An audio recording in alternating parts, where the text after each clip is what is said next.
I welcome you all to today's session that MedPrep Online we have um, planned for you, and we are going to go through this.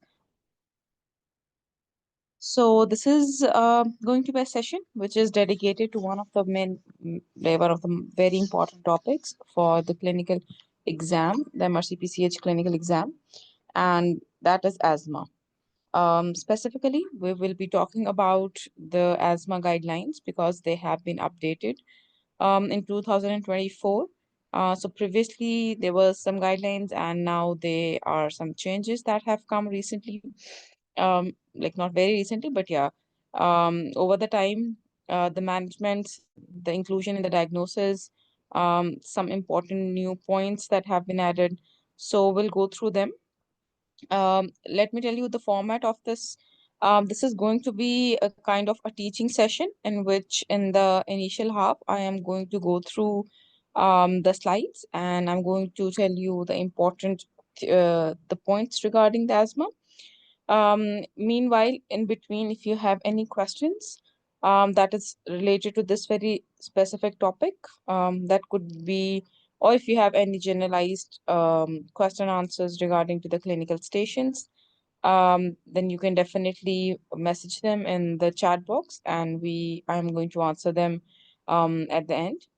And in between, if you think that there are some suggestions or anything that you want to give, you can write them down in our chat as well. So before starting, let me introduce myself. I'm Dr. Iqra Ahmad. I am one of the mentors at the MedPrep Online. I am currently working as like I was working previously as senior registrar pediatrics, and currently I have started my fellowship. And I have been with MedPrep Online for more than a year now. I passed my clinical exam, MRCPCH, in 2023. And since then, I have been involved in the teaching. So we have a lot of students who have been in my teaching and they have passed the exam. So if you have any confusion regarding the exam or anything, you can definitely ask in between. So starting with why I decided, so I was asked to discuss about any of the topics for all of the candidates. So I believe most of you who have joined in are those who either are going to appear in the exam soon, because we have exam coming up in the October in certain centers, and then we have exam coming up in November in certain centers as well. So I believe that there are a lot of candidates who have joined today, have upcoming exams, and some of you who might not have booked yet, you might be planning to give the exam maybe in the January next year or any of the time, but you are in the process. So when you're in the process, it's always good to listen to the topics and listen to any of the information that could be helpful for your exam. So why selecting this topic, the asthma? Because this is one of those topics which can come in all of your stations, except obviously for the development, in which there's no point of bringing the asthma. But other than the development station, this asthma, it can come easily in any of your stations. A very common scenario of history, I think recently, it came in the India Center as a case of asthma very recently. I think in the September exam it came in the history station. So I think in every diet at least one or two times this station definitely comes up. So it's a really, really important. In the history station, it can come as a history of a small child in which you have to take history from the mother, or it can come as a case in which you have to take history from an adolescent or a teenager himself. So both of you need to be doing the practice for that. In the communication stations, there have been certain communications associated with the asthma. It is about the use of the steroids in the asthma. It's about use of the EpiPen in the asthma, its usage. It could be about management teaching to a student. So any of those scenarios can come. Then in the video stations, you know that status asthmaticus, it is one of the commonest emergencies that is coming in the ERs. And obviously in the video stations, you know, they kind of assess those conditions that cannot like come in the practical in the exam. So very commonly the video of status asthmatic, a child in the status asthmaticus, he comes. And then for that you need to know and about the asthma. And then in the clinical station, again, obviously not an actively child, but someone, a stable child who might have some wheeze or who might have some other kind of features of the respiratory in which the discussion of asthma can come in. So practically, you need to know asthma for every station. If you talk about the guidelines, so there are two different guidelines which are in there. So one of the guidelines of the asthma is about the acute management of the asthma, the exacerbation of the asthma management. That particularly is being published, and that is present in the bedside pediatric guidelines. And you know that recently, I think the last month, we have the pediatric bedside guidelines of 2025 to 2028, in which there are few changes in the management of the acute asthma. So for today's purpose, we are not going to discuss the acute management. For today, we are going to discuss the long-term management of and the guidelines related to that in the pediatric age group specifically.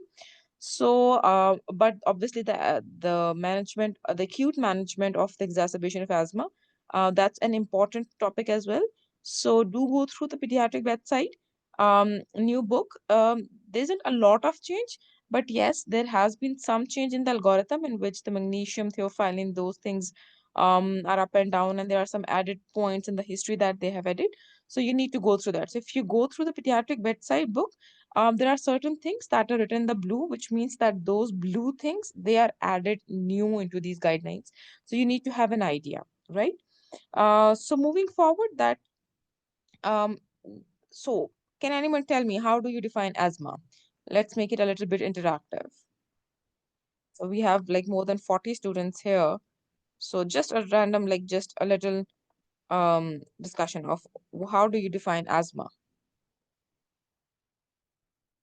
So, ma'am, asthma is a The condition chronic in which there is a reversible chronic condition in which there is a reversible bronchospasm that may be due to inflammation of the airways or due to any infection, airway edema or inflammation. Thank you so much, Dr. Bhavna. And someone in the group also, Dr. Farida, chronic inflammation of the small airways. Okay, so basically, we don't really need to remember the definition of because it's not like a theory exam. We're not into the MBBS, or like we're not into our medical school in which we need to know the definitions. But there are certain points which are important, that it is a reversible condition. First of all, it's a reversible condition. It's not like a continuous, and the reversible condition in which there is bronchoconstriction of the airways. That bronchoconstriction is due to the inflammation, which could be caused by multiple triggers. Why is all of these important? So that because all of this points in the asthma, they are important for you to diagnose it and to manage it. So you would suspect, because you know, okay, so can anyone tell me that why is it difficult to diagnose asthma below 5 years of age?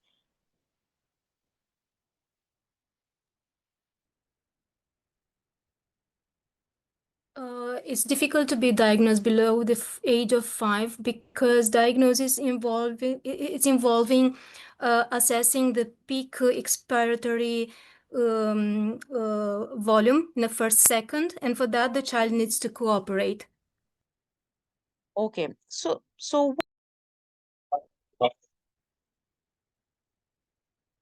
Can I tell you, madam?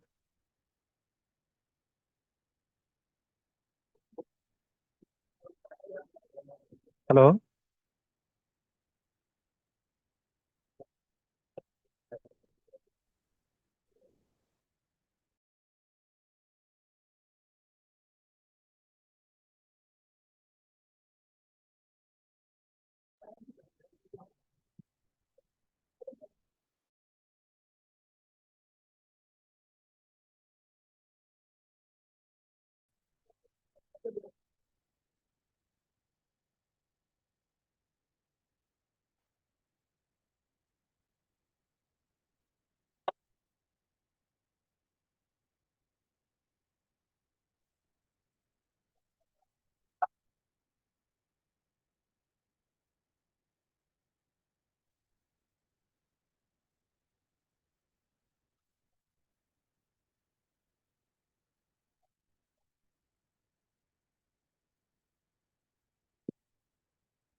connectivity. Can you guys hear me now? Yes, ma'am. Okay, thanks. I apologize for the inconvenience. Okay, so we were discussing that in the pediatric age group, in the very early age, it's slightly difficult to diagnose asthma. The reason being because there are certain tests which are involved in the diagnosis, and for those testing, the child needs to be cooperative. And we know that the smaller kids, obviously, they cannot cooperate very well. So what do we do then? Obviously, in a very small child, if the child is not responding, if the child is not helping in the diagnosis or in the testing, so what do we do then? There are certain signs and symptoms, and there are clinical things that we keep in mind to see that those kids are having the disease or not, right? So what would be those clues that would lead us towards thinking that a child might have um, um,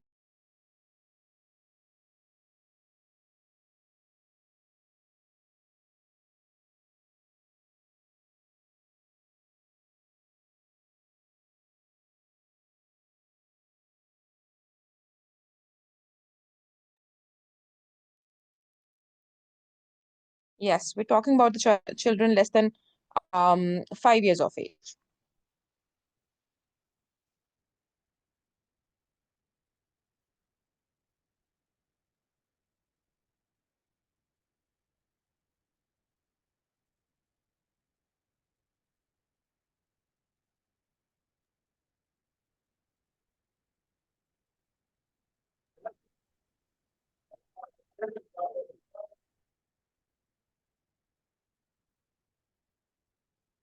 Sorry, is anyone speaking?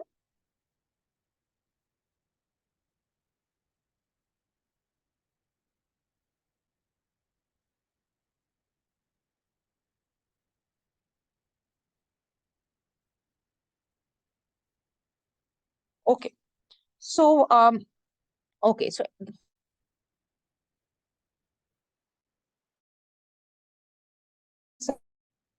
okay, so someone has written, yes, thank you so much for messaging in the group. So someone has written there should be some signs and symptoms which are basically periodic. So recurrent wheezing that responds to bronchodilated therapy and history of atopy. Yes, Dr. Yen, that's the very right answer. Someone has written we use the minor and the major criteria, one major, the two minor to suspect asthma.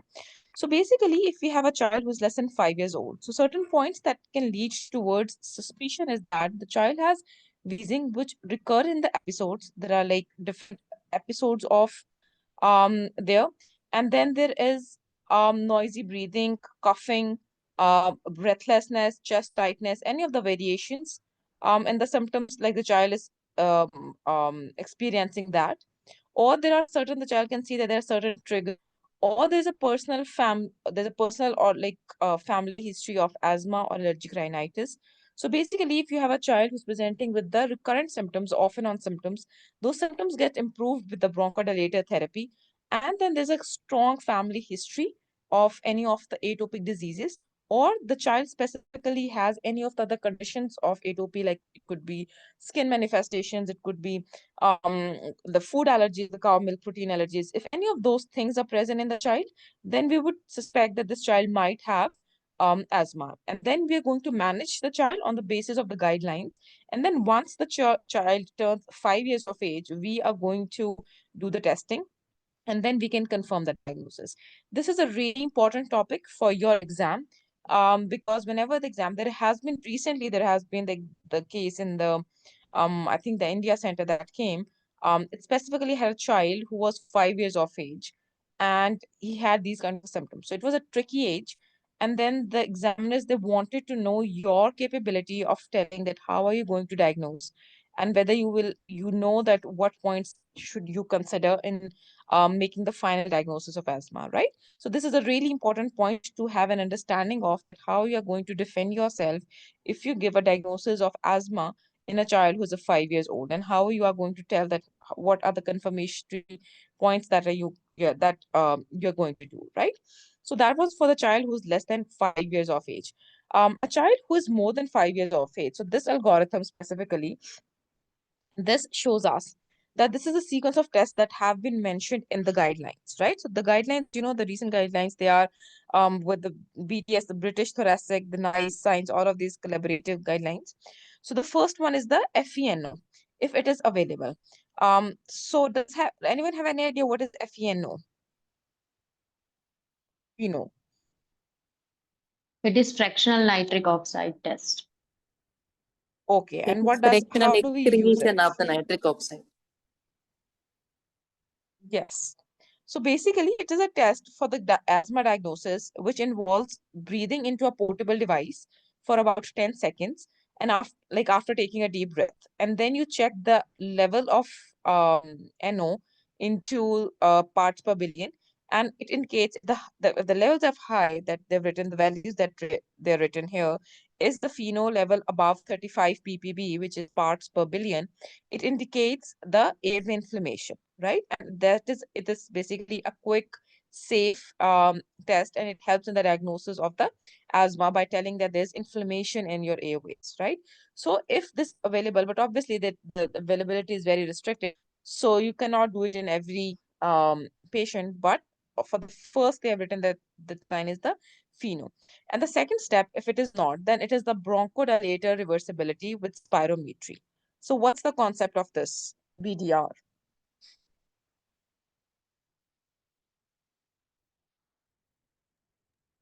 In bronchodilator reversibility, we have to first check, we have to do the spirometry, and after giving salbutamol, I think 200 microgram, again, we need to check, do the spirometry again. If it is improvement if it is improvement more than 200, it could be a suspected asthma, 200 ml. And if it is improvement more than 400 ml, it could be a confirmed asthma.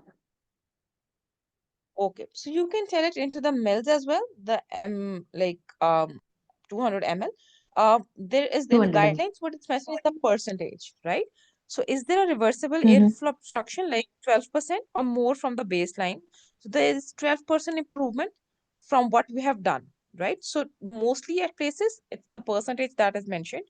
So if there's a you do first before and then you do after, and you see if the response is more than 12% or more than 10% of the predicted value, right? So it's 12% from the baseline, 12% or more, or 10% of the predicted normal, right? So this is the indicator that you check. So there's a child who's presented to you with acute bronchospasm, and then you give the bronchodilator therapy, and then you check the response. So if there's a response, it indicates that there's the diagnosis of asthma.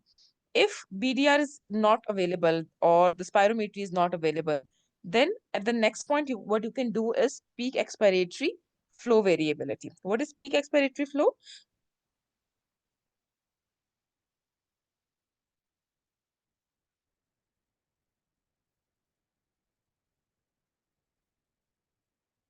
And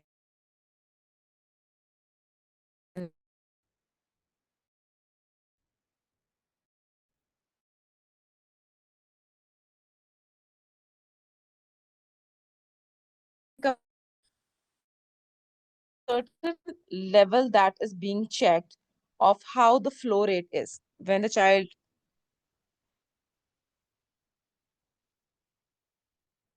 Yes, Dr. Zainab, you have said it right. So you basically check the variability.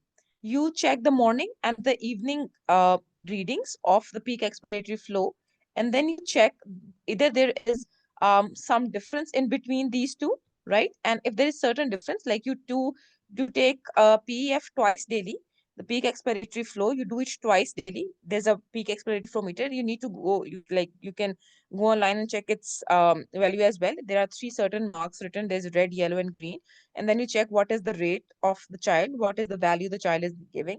You take two readings twice, like two readings daily, twice for 2 weeks. And then the diagnosis of asthma is made if PEF variability, like if there's a variability in the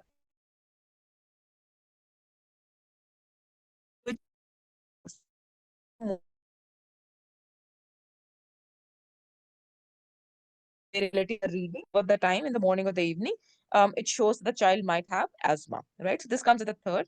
Again, a new thing that has been added in the guidelines is the skin prick test. If it's not like you cannot even do that, you can go for the skin prick test or the total IG and the blood eosinophils. So what you are going to see in the skin prick test, you see that is there any evidence of house dust mite sensitization on the skin prick, or is the total IG raised? So you do skin prick for the common allergen and you see that is the child allergic to the house dust mite or any of the common allergens, or the total IG is raised or not. If this is no, like you can see that pheno is normal, or you cannot do that, the bronchodilator is not there, then PFR, and then if you see the there's no like no evidence of the allergy as well, then you need to consider the other diagnosis, right? However, if the total IG is raised or the eosinophils are more, then you, if there this is the history, then you see that there is the so with the suggestive history of asthma, you can confirm the diagnosis. So this skin prick testing and the total IG and the blood eosinophils, if other things are not available, you can do that, and then you can make the diagnosis of asthma as well, right? If these things are not there, then you need to maybe see for the alternative diagnosis and maybe like get other specialist consultation to check that is there any, the child suffering from any other disease, right? So this was about the diagnostic testing. Now we come to basically, okay, so before going towards the, yeah, yeah, so before going towards the management, what we need to know that what is our goal of asthma management, right? Why is this important? Because when you give the answer of to any of the questions and when you give the answer to the to the examiner that you are how you're going to manage, you should have certain goals in your mind, whether it is your video station, whether it is your clinical station, whether it is your history station. You need to have some goals in your mind that on the basis of these goals, I'm going to manage the asthma. So your goal is to achieve the best possible long-term asthma outcomes for each patient.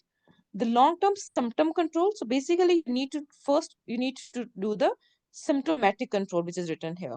So your symptomatic control basically means that there are few or no asthma symptoms, and if they are, they're quickly relieved. There is no sleep disturbance, and there is unimpaired physical activity, right? So if the child has presented to you with an acute issue, you need to like quickly get it relieved. There is no sleep disturbance and there's unimpaired physical activity. And then you need to make sure that the long-term asthma risk minimization, which means that first thing is that if there's an episode, it is like treated very well.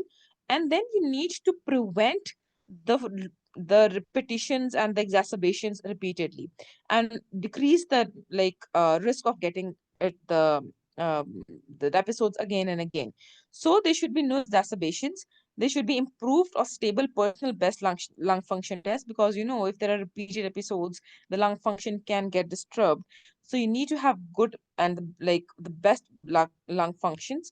And then there's no requirement of maintenance of the oral steroids, because you know that the oral steroids have the side effects of their own. So you need to have such a management plan in which the child is maintained on the oral, like on the inhaled therapies, and he does not have to go to the oral steroids again and again. And obviously, whenever you give the medicine, there should be the least side effects of the medicines.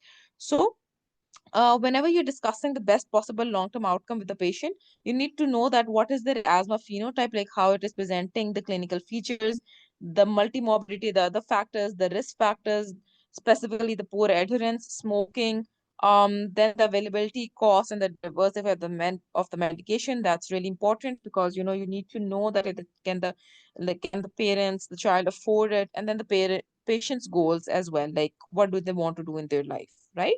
So all of these things are variable. That's why we always say that we give these patients a personalized asthma action plans, which is personalized according to their age, according to their type of asthma, according to their work activity, and according to their needs, right? So now we come to these diagnoses. Just give me a second. I think let me just squeeze it a little bit so we can have a proper. Okay, so this is for, there are two different like flow charts which are being given in the guidelines. One of the flow chart is for the children of 5 to 11 years of age, and then is the below 5 years, and then obviously above 11 years it's a different one. You can go through these, but I would prefer that you go through the document. It's not a very long document. You can, I think, go through the whole document in half an hour, which has all the descriptions of these things, which can really help you to tell and understand all of these things, right? So for this is the thing, as I told you, that we're not discussing the acute management, we're discussing the chronic management, like the base, like the maintenance therapies. So this is for the 5 to 11 years of age. So first thing that we've written, this is very important. This box is very important here. Why? Because what happens is that when you're taking, specifically if you're like in in a clinical exam and you have a history of asthma, and you take the history and the child is not well maintained and it does not have a good control, is it presenting again and again with multiple exacerbations, so you need to know that what is the cause of that, right? And all the points written here in this very block, they have to be asked in the history, they have to be mentioned in the history as well. Why? Because for the uncontrolled asthma, it does not mean that every time the asthma is uncontrolled you go towards the one step further. It's always that you see that why the asthma is not being controlled. So I'll read it here, that take into account and try to address the problems, the possible reasons for uncontrolled asthma before starting or adjusting the medicine of asthma. So it's really important. For example, alternative diagnosis of the comorbidities, which I told you that the child, if the child is having all the diagnostics are negative, still the symptoms are coming up. So you need to see there could be other diagnoses. It could be some congenital malformations. It could be maybe some fistula formations, any of the other things, right? So you need to go for the alternative diagnosis, or you need to look for the comorbidities, which mean that the child could have any of the gastric issues, like this persistent GERD, or the child is having any cardiac issues, which is leading to these recurrent symptoms. Then the suboptimal adherence. It's very important to make sure and ask that whether the child is taking the medicines properly according to what the dose is prescribed, what timings are prescribed, and then how can you know that? This is a very common thing which comes if you get a history in a child who is a teenager, and that teenager obviously is going through a period in which he does not want to go take the medicines and he's being rebellious, and that could cause the uncontrolled asthma. um, then inhaler technique is very important, because you see a small child, he cannot directly breathe into the, like take the medicine from the inhaler, so we use the chambers along with that, right? So you need to know, you need to ask the parent that how does the child take the medicine, is are they using it properly? If they're using it, are they replacing it properly? Are they cleaning it properly? Have they got the proper guidelines from a proper asthma nurse? Have they taken a proper course or anything? So inhaler technique is really important, because if even if the child is taking the inhaler and the technique is not right and the dose is just gone into the air and is not going into the deep airways of the child, it is not making any difference. So that's really important as well. Active or passive smoking. Smoking, I cannot emphasize enough. Never, ever, ever omit the point of smoking when you're taking the history or the examination or doing anything related to asthma. Never ever omit the smoking. Obviously, in a smaller child, you would not have the direct smoking, but the smoking of the parents or the smoking of um any of the caretakers. Because I think in one of the histories there was a case in which the child was living and spending a lot of time, because the parents were working, and the child was spending a lot of time with the grandparents. And if you ask in the history that, like, do you and your husband smoke, and they say no, but the grandparents, because the child is spending a lot of time in that their house, they are smoking, so that's going to be there's going to be a risk factor, and it includes the e-cigarettes as well, right? Then psychosocial factors, which means that there are certain kids who have, like, stress can be a trigger for them. So you need to know that what is the overall situation at the home, how many kids are there, how are the financial status, is there any other mobile like problem going on at home? That's really important. Then seasonal factors, because because of the different viral infections which can come in certain months of the year, they can increase the risk of developing the recurrent attacks. So you need to know that does the child get ill in certain, like certain months, certain seasons, certain, like with the change of the season. So how is there? And then the environmental factors, which are inside the home and outside the home.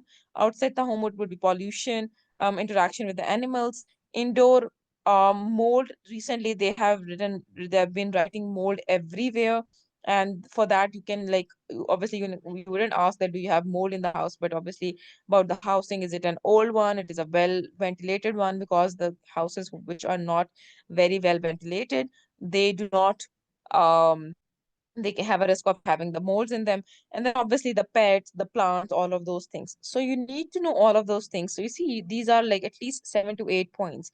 And all these 7 to 8 points have to be covered in your history or any of the station if you want to know that why, or in your clinical practice as well. It's not just for the exam, obviously, for your clinical practice as well. Unless you have ruled out all of these things, you would not be able to like manage the child properly, right? So once we have ruled out all these things, then you know that all the things are doing properly. There are no risk factors, no comorbidities, the technique is right, the dosage is right, everything is right. Then after that, like you make this plan and then you move forward, that how you are going to move step by step into the next thing in managing. So there are three colors which are mentioned here. Blue is the symptom relief, which means that the acute exacerbation, if the child is having acute or the child is feeling that he is going into an acute attack of asthma. So for the short-term symptomatic relief, they are written in the blues. And then yellow is the MART therapy. Does anyone know what is MART therapy? Maintenance and reliever therapy. Okay, and what exactly does that mean? That means the maintenance drug will be like leukotrienes or long-acting beta-2 agonist and a reliever would be there, or steroid. Okay, okay. Would anyone like want to define this? That what is like MART exactly? Maintenance Yeah, so and I know reliever it's therapy. maintenance. Yeah, I know it's maintenance reliever therapy, but how does it work? Like, what does it have? Like, does it have SABA as well?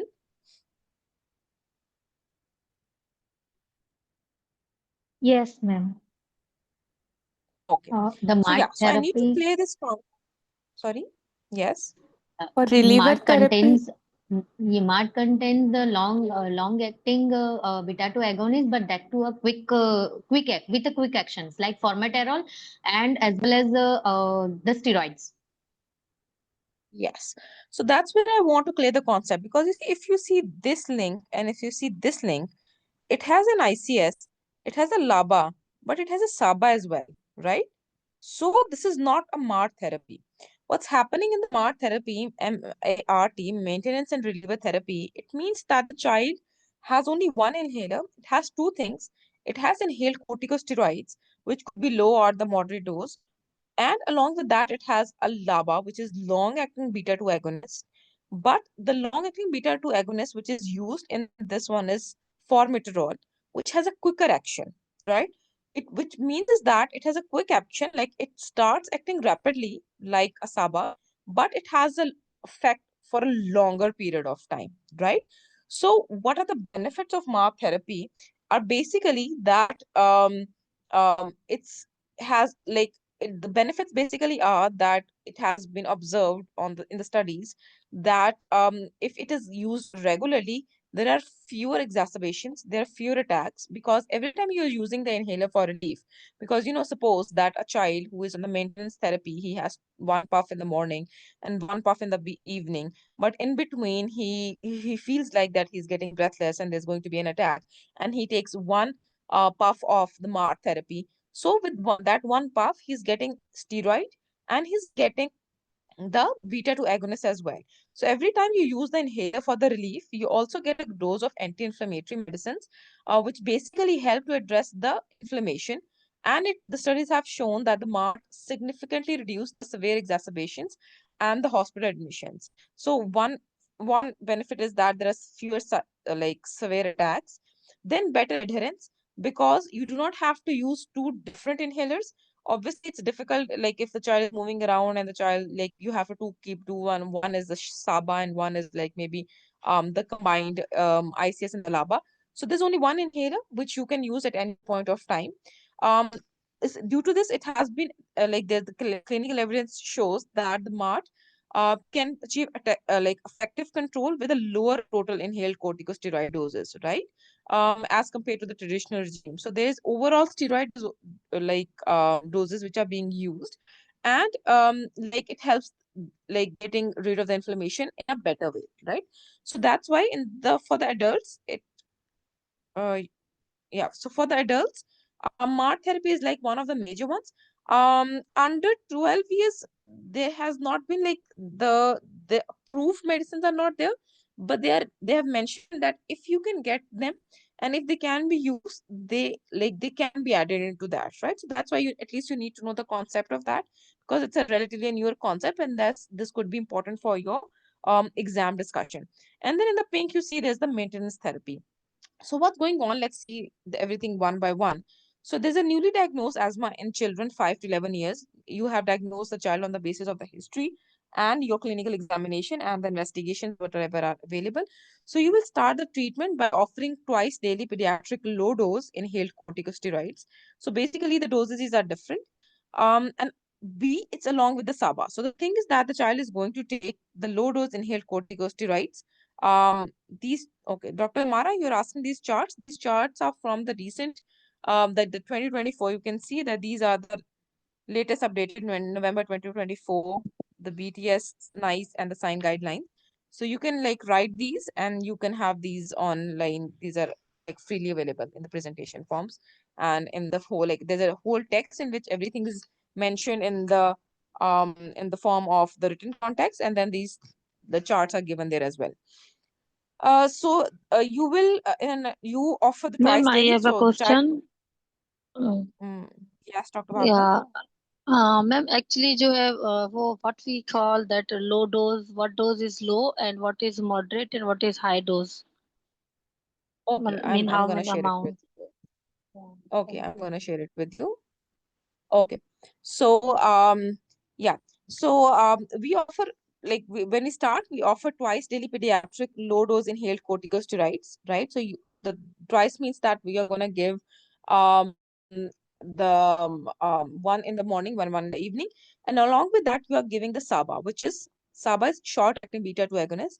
So whenever the child feels like that there's symptoms going to come, the child will take a SABA, and in between he's going to remain on the maintenance therapy of the twice daily pediatric low dose. Then if the asthma is uncontrolled, so can anyone tell me that after what point of time you will say that the asthma 4 to 6 weeks. 3 months. 8 weeks. 8 8 to 12 weeks. weeks. 8 weeks. 8 8 to 12 weeks. weeks. Yes. So for the stepping up, it's 8 to 12 weeks, around at least for 8 weeks, right? So you need to see that at least it should be for the 8 weeks. So if in the 8 weeks the child is not getting better and there are repeated symptoms which are coming again and again, then what you're going to do, you're going to see that if there is like if you can get MART regime. As we've discussed that it is not freely available. If it's available, if there's a chances that you can go towards the MART, then you will start the patient on the low dose MART. If still the asthma is uncontrolled, you will go towards the moderate dose MART. If still uncontrolled, you will refer the child to a specialist care, right? Yeah. So this is going to be if you can get to the MART regime therapy, right? But obviously, you know what they've written here is that like when they mention the guidelines, yeah. So when they mention the guidelines, no asthma inhalers were licensed for MART in the children under 12 years. So the use would be off-label, right? So there could be some uses which could be off-label. If not, then obviously then if we cannot go towards this pathway, we're going towards a traditional pathway, which includes that you are like the child has not improved on the low dose inhaled corticosteroids for at least like 8 weeks. You're going to consider to add LTRA. What is LTRA? Leukotriene receptor antagonist.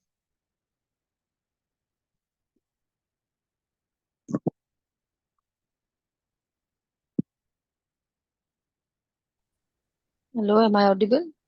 Okay. And yeah, Montelukast and yes, you're audible. yeah, it's leukotriene receptor antagonist. Montelukast. No, Yes. Montelukast is So in yes, master. so leukotriene inhibitors, which are so montelukast, yes.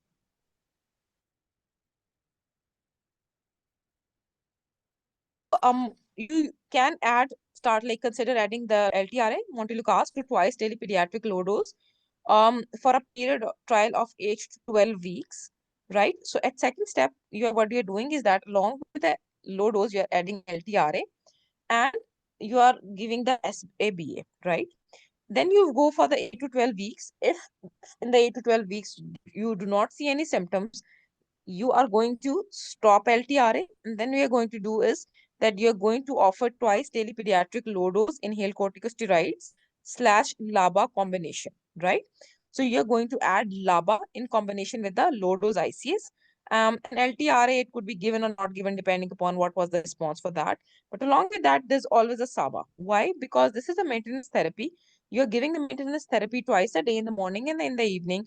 And then you're going to ask the child to always keep a SABA whenever he feels like there's a need of getting the SABA. They take the SABA, like the short acting beta and like agonist. And then if it's not improving, then you're going to go for the moderate dose ICS and the LABA combination along again with the SABA. If after moderate the child is not improving, then you have to refer the child to the asthma care. You will not go to the high dose on your own. Someone asked the doses for in the child 5 to 11 years. The standard practice is like that. The low dose is 100 to 200 micrograms per day in two divided doses, right? So you can give like 100, like one puff, one in the morning, one in the evening. So 100 to 200 microgram per day. For the moderate dose, it's 300 to 400 microgram per day, and the high doses is 500 to 800 micrograms per day, right? So this is a roughly, but it could vary with the different types of the steroids that are being used. The doses I'm telling you are of the beclomethasone. With the betaseronide, it is the same as well. But if you're using the fluticasone specifically, like which are the different ones, that has a little bit of a different doses. But roughly you can remember 100 to 200, 300 to 400, and more than 400, like 500 to 600 is your high dose, right? So this is going to be your pathway. So if the child is not improving, we go to step up. So when do we step down? Like if the child is supposedly on this like plane, and then for how many times, for how many months or the weeks, if the child remains okay, then we are Three going to step months. down. 3 months at Yes. least. Yes. For the stepping down, you need at least 3 months. And what should you note in those 3 months? Easy Like compliance, nighttime inhaler symptoms. technique. Yeah. We will check the symptoms like they are controlled, like there are decreased episodes, and nighttime symptoms, daytime symptoms, and daily use of SABA, like how many times in a day he is using SABA and how many times in a week he is using the SABA. That's we. Yes, so basically you're going to see all the parameters of having the cough, exacerbations, the overall functioning, activity, and all of those things. And if all of those things have been okay for 3 months, at least, on a single regime, then you're going to go backwards, right? And you need to be very careful when you go backwards, right?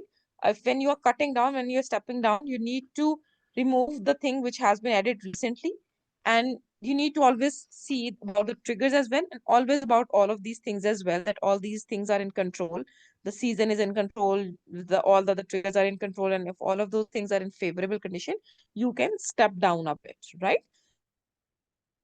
Go for this. Someone is asking that MART includes which drugs. So MART is basically a combination of SABA, sorry, LABA, LABA, which is your formoterol.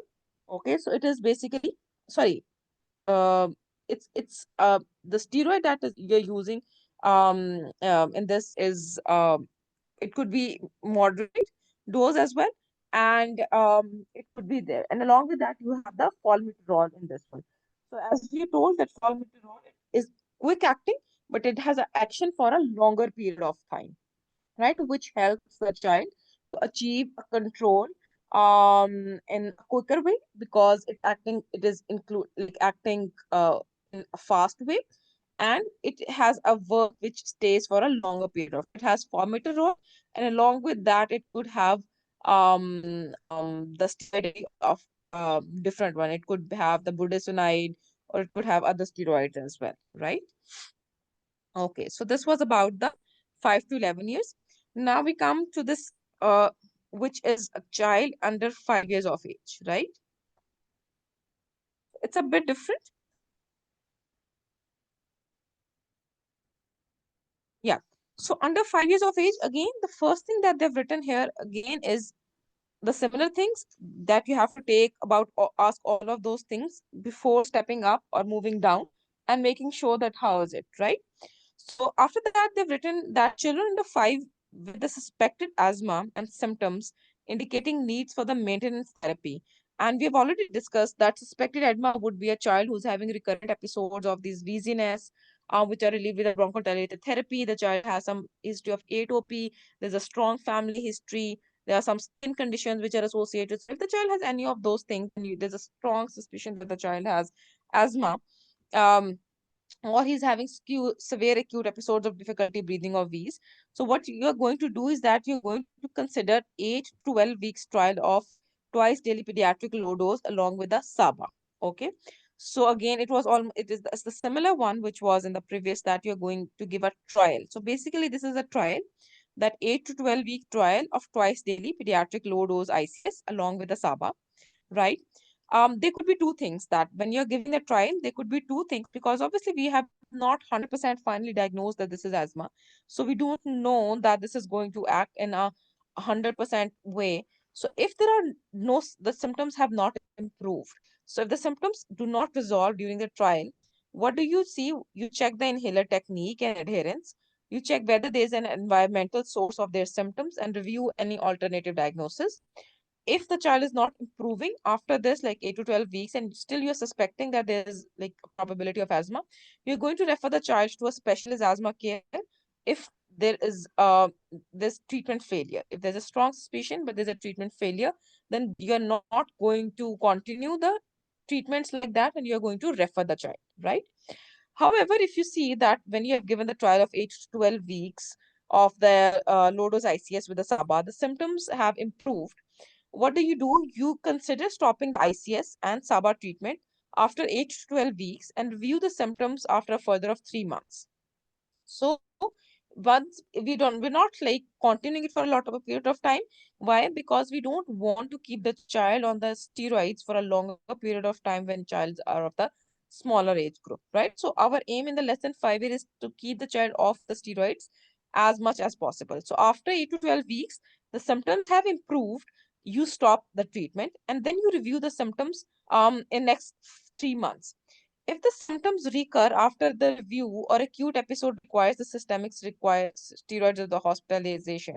So suppose the child took the medicines for 8 to 12 weeks, the child responded, improved, and you stopped the medication. But after stopping the medication in the next few weeks, the symptoms have coming again, or the child has gone so sick that he needed hospitalization or the steroids, then you restart the regular inhaled corticosteroids, and you again start at the pediatric low dose and titrate up to a pediatric moderate dose if needed.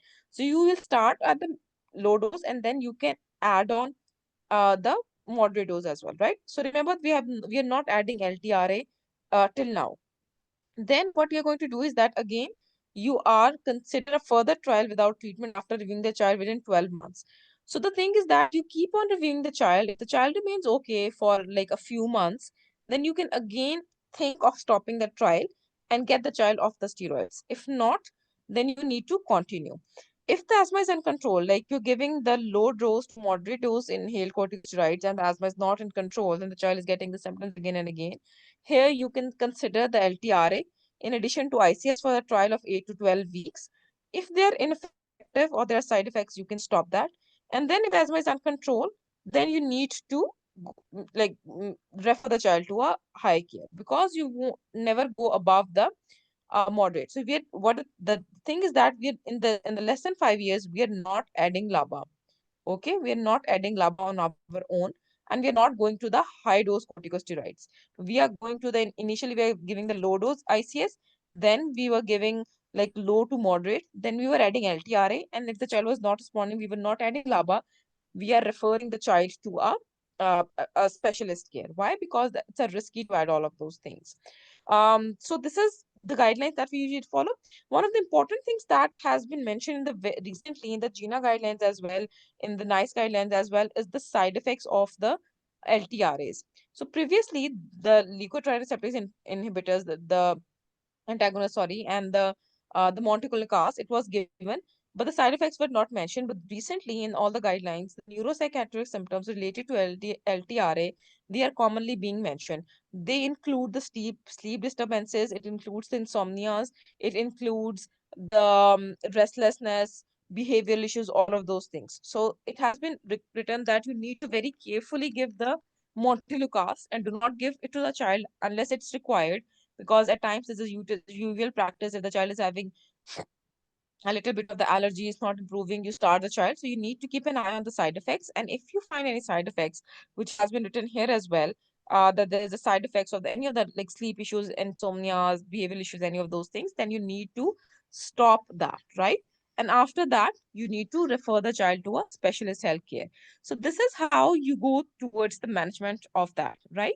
So when you're telling it into the exam, obviously, whenever you're telling the management, you need to tell about the teams that will be involved, the consultants, the nurses, any of the teams. You will tell the step-by-step thing that how you're going to go further, at how much point of time, how will you step down, and specifically never ever like forget to address all of these concerns, because let me tell you that whenever they're going to give you a history or a scenario in which the child is not being controlled, it would lesser be due to the medication, it would be due to any of the environmental, the social, the technique issues that would be there, that would lead to those repeated episodes, right? So you need to look for that, and in your management first address all of those things, and then lead to this one and the second step and all of those things, right? So yeah, I think it's quite some time. We have done a lot of discussion of this, so the forum is open for the questions now. I think, let me see if there are any questions. I think I've answered all the questions which have already been asked. If you want, Here, one question, ma'am. Here yes, we are yes. considering 8 to 12 weeks of inhaled corticosteroids, right? Along with SABA. SABA is for short duration, right? Like 5 days for reliever therapy, or we should use for 8 to 12 weeks. No, SABA is continued. SABA means that SABA is not a regular thing, right? It's Yes, not ma'am. SABA. We do not give it daily. So the child is getting the low dose ICS daily in the morning and the evening. SABA Okay, is ma'am. not a daily thing. SABA is that when the child gets to start having that symptom, like if the child is on maintenance therapy, but still he's like starting to get V's, you will Yes. give the SABA for that symptom control, right? It's And then, like a this is reliever, not, yeah, it's a reliever therapy. It's not, reliever therapy. there might be days when the SABA is not required, but then Yes, there are ma'am. days in which the SABA has to be required. And this is how you're going to know that do you want to step up the therapy or not. So when you review the child after 8 weeks, you ask that how many times the SABA had to be taken, at what times Okay, it ma'am. had to be taken. You can ask it like obviously from the parents as well, and then you know that there are certain puffs and the numbers are being marked that how many puffs have been used. So you will have an idea of that puffs, that how many times have they been taken. And obviously you know that at times they all also say that you see that how many times do you have to get the SABA replaced, because the inhaler gets finished and it has to be taken again, which means that there's an increased use of it.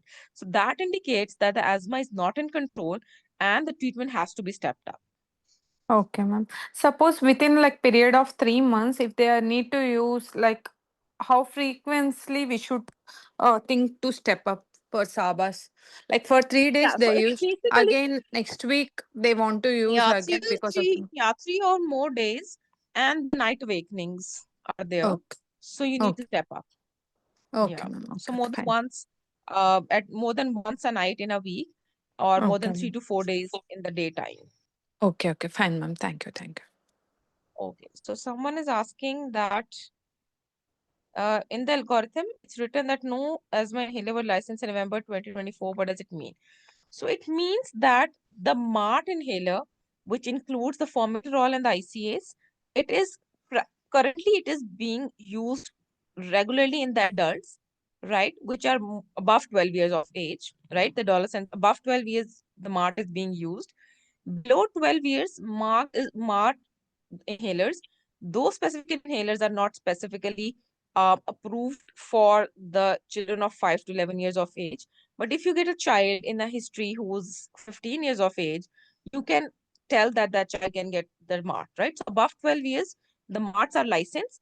Below 12 years, they're not licensed, but they can be used off the record or off the label. Okay. Ma'am, one more question. Like here, the mentioned pharmacological management of asthma in children less than 5 years, right? But to use the terminology of asthma, it's only for above 5 years. Is it right way to use like under 5 asthma? Because Yeah, under 5 yeah, is a you can use wheezers, the right? early childhood. You can say early childhood asthma. Okay, because the terminology asthma, is it for only above 5 years? Because below 5 years, it's like wheeze triggered, like Valry, like wheeze acute exacerbations, preschool wheezer. Like the terminology asthma, early childhood asthma can be used for less than 5 years. Yeah, the early childhood asthma. But obviously, you'll say that there's a suspicion of that. You're not 100% sure that Okay, it's there. But yes, you can use the early childhood asthma. okay, fine, ma'am. Thank you. Someone has messaged reliever therapy. Sorry, someone has messaged reliever therapy marred these two concepts. Someone with the name of iPhone. Can you tell me that what exactly do you want to ask?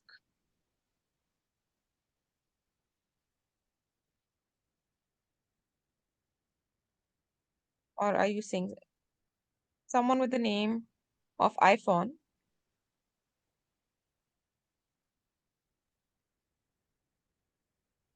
Yeah, you have written in the chat box, but I cannot comprehend what do you want to ask.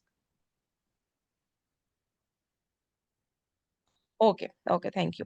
Okay, so other than these guidelines, if you have anything that's related to the asthma at any of your stations, like you guys have been practicing and you think that you need to ask regarding any of the points of the clinical examination which could be related to asthma, please feel free to ask about that as well.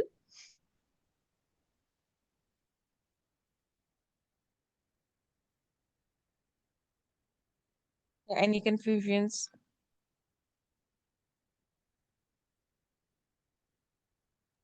Ma'am, LABA we use in more than 5 year patients. Is it and later less than 5 year? Sorry, is it what? Yeah, I am saying like LABA we use more than 5 year patients, and in the less than 5 year we use the Letra. Is it na? Yeah, no. So in the above 5 years, you can use the LTRA as well, right?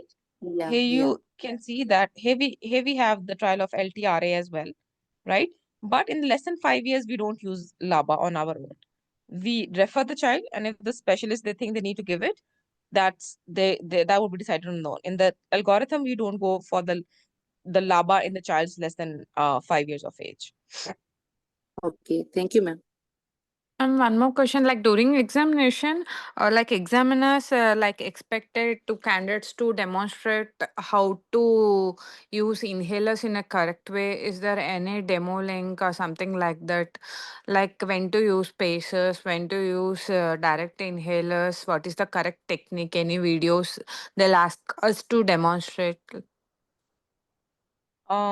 Are you asking me that will they ask you, or are you Yeah, telling me yeah. that they are Whether not? they will ask or not, if they will ask means, is there any proper videos or links just to know what is the correct way? Um, Yeah, there are a lot of videos on the YouTube. I would prefer Mm. you to go any of the videos that are on for the UK based, right? So that you Okay. know, even if not that, you can definitely have that. There are very there are good videos. Regarding the spacer, you need to know a lot about this. There have been in the past there has been communication station in which they ask about the use of the proper inhaler. So there hasn't been a case in which there is something and they tell the examiner asks you to tell, but there has been, I think, scenario like long ago in which like it was an education scenario, and then you have to tell it to I think Mm. parent or How to the teach, how doctor to in, train. in on how to take. Yeah. So in with that, you have to say, and for that, you need to know that what are the three parts, right? How do you connect them, right? Yes, How ma'am. do you Yes. take it? How do you ask the child to breathe in it? And then a very important point regarding that is the cleaning of the spacer, right? That you do not Yes, have yes. to rub it because it has certain particles inside, right? So Sure, you don't sure. have to Yeah. rub it. Yeah. So I think there are links available. If you want, let me just message on the groups, and Sure, I sure. can share some links in the Yeah, group yeah. as It's a well. great help, ma'am. Just share in free Yeah, time. We'll just just have a look. drop a message in any of the groups that you are in, and then I can Okay. share the links. Sure, sure. Thank you, ma'am. Thank you. Yeah. So any other questions regarding any of the specifically, there are some questions that we're just specifically discussing anything related to asthma that you want to ask, any confusions, any problems that you feel that you find when you take history or when you're practicing history, any point that feels difficult? Ma'am, recently there is continuous use of salbutamol for acute exacerbation. Like there is a pediatric critical asthma clinical practice guidelines policy and ARC is there regarding continuous use of salbutamol in acute exacerbation. Mm-hmm. Can you throw light on that, ma'am? So what I Is would there say any? is that so for that, going towards that, it's whenever you say that when the child is in the mild category, you can Oh, go towards that, right? But once the child has gone into the moderate to severe or the life-threatening, then obviously you need to go for the nebulizations rather than the puffs, the inhalers. okay, So okay, for ma'am. that, I would recommend you to go to and read and just like memorize whatever is written in the bedside pediatric guidelines rather than going Okay, towards any of the other guidelines. okay, okay. Fine, fine. Yeah. Age limit for the spacer and mask. Usually the children who are around 5 year of age, 5 and above, they can have the mask, like they can get the proper technique of the inhaler. If not, there's no upper age limit, right? If the child is comfortable, if a bigger child is comfortable with the spacer as well, then it's a good option. So there's no upper age limit that till this age you only you can use that, and after that you cannot use that.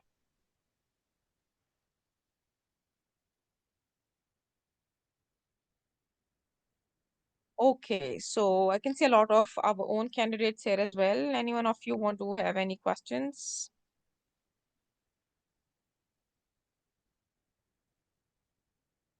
Okay, so the thing is that it is the main point of it was to have a general discussion on the guidelines as well. But let me remind you, it's important to remember the guidelines. They could be asked, but much more than remembering the guidelines, the important thing is finding the clues. Like I cannot emphasize on this box that I've been telling you again and again. Much more than revising, like obviously it's an exam and you have to go through all of these algorithms and you need to know what comes next and what comes next and what comes next. That definitely has to be remembered. But for the exam point of view and specifically for the history point of view, more important is about the triggers, the risk factors. If you miss any of those things and you do not address that, then you would not be marked if even if you know the whole algorithm like by heart. Okay, so your main thing in all of this, because you see, you are giving the exam at an ST3 level, at a registrar level, right? They don't expect you to know the extreme ends of the managements, but they expect you to know the first links of the management and the lead management holes, right? So for your preparation and for your exam, when you're doing that, remember when whatever the station is, specifically if you're at times there has I remember there was a video once come and it was a status asthmaticus, and the examiner, he wanted to he kept on asking, what will you ask more, what will you ask more? So the candidate was not telling about the previous medication and the previous admissions. So you see, all of these things are important. Regarding the asthma, always remember about the medications, usages, triggers, previous admissions, the sick admissions, and never ever avoid or never ever skip the smoking, right? That's the really important thing that I want you to keep with you after this session. So someone has asked what investigation we need to say for the less than 5 years old with a suspected asthma. So basically, there are no specific investigations for the child less than 5 years of age. It's basically your clinical diagnosis, or what you can say is that the bronchodilator therapy that you can tell, right? Again, the bronchodilator therapy, you cannot measure it specifically because the spirometry could not be done. So you wouldn't be having a 12% rate or something about that, but you can have the clinical improvement seen in the child before and after the bronchodilator therapy that can help to build the diagnosis. For the specific diagnosis, they could be done at the age of 5 years, but it's not necessary that at a 5-year age the child is compliant enough that he's going to follow that. So you can say that obviously once the child is 5 years, you can do that. If the child still cannot do that, then again, you're gonna wait for another 6 months or so, and then you're gonna repeat the investigations, right? And one more, ma'am, regarding management or like regarding normal for asthma, what guidelines we need to tell to examiner, like specific GINA or like Red Book UK guidelines are nice, or we should mention these guidelines and we need to tell them. Okay. So obviously for the status asthmaticus, you have the guidelines of the pediatric bedside. For the journal purpose, GINA and these guidelines, this is like the NICE, SIGN, BTS all together guidelines. GINA is almost the same. The wordings are a little bit different, right? But the basic Okay. concept is the same in that one as well, right? So you can go through that. Okay. I personally find these charts more understandable and easier rather than the GINA one. So that's why these NICE guidelines are what I prefer, and I ask the students to just follow. So just stick to that. This is the basic Okay. thing. There could be a minor change in that one, but not more than that. The basic structure is the same. Okay. And pediatric Red Book also we need to go through, right, ma'am? You can go through that, yes. Okay. That Thank you. depends on you. But stick to one thing which like you can go towards that, right? Because Okay. again, I'm Okay. telling you, that's a journal thing that's a journal idea that you need to know about that, right? It's not Okay. gonna be Awesome. like at every itchy bitchy what that like it bit that they're gonna ask. It's gonna be a journalized Yes, approach ma'am. towards the patient that they Approach. wanna. Yes, yes, ma'am. Yes, ma'am. Yes, yes. Yes, ma'am. Thank you, Okay, ma'am. Thanks. so thank you so much everyone for joining in. I hope it was a useful session. If you have any comments or any suggestions, please feel free to write in the chat box. If you want to have any sessions in the future regarding any specific topic, you can definitely let us know, and we can have another similar teaching seminar coming up, and in which we can discuss any of the other important topics regarding the exam. So best of luck everyone for your preparations. Whoever has exam coming up in the October and November, lots of wishes and prayers for you. And see you guys maybe in some next session. Thank you so much. Bye bye everyone.